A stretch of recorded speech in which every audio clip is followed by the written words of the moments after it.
Excellencies, ladies and gentlemen, allow me to begin by thanking the government of Mexico for inviting me to speak on this historic occasion. The adoption of the Treaty for the Prohibition of Nuclear Weapons in Latin America and the Caribbean 50 years ago marks one of the groundbreaking moments in international disarmament. This treaty was the first to create a nuclear weapon-free zone over a populated continent. In doing so, it promised protection and security to millions of people against the catastrophic dangers that nuclear weapons pose.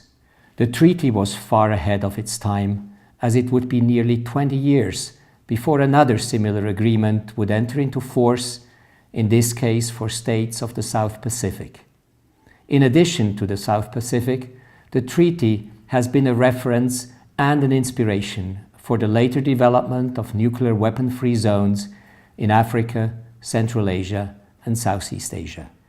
The International Committee of the Red Cross congratulates states parties on this important anniversary and commends the fact that all states in Latin America and the Caribbean have adhered to this critical pillar of international disarmament law.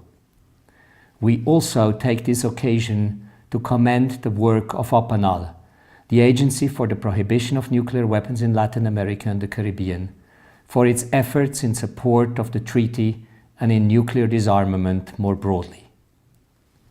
The Treaty for the Prohibition of Nuclear Weapons in Latin America and the Caribbean is just one example of the commitment that states in this region have shown to the goal of nuclear disarmament.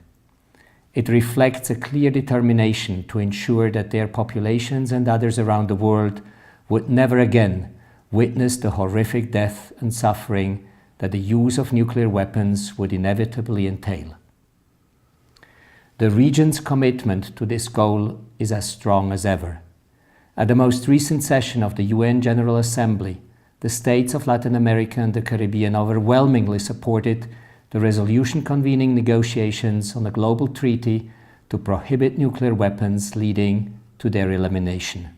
The ICRC warmly welcomes these historic negotiations.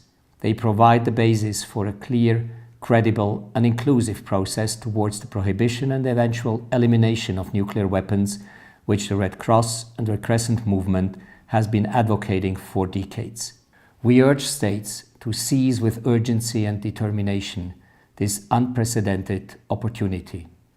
The ICRC looks forward to working closely with your governments to making a treaty prohibiting nuclear weapons a reality, and in a broader efforts to rid the world of these weapons once and for all time.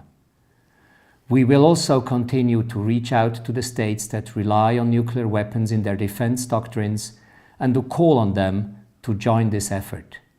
If they cannot do so at this time, we appeal to them to take measures to urgently reduce the risk of intentional or accidental use.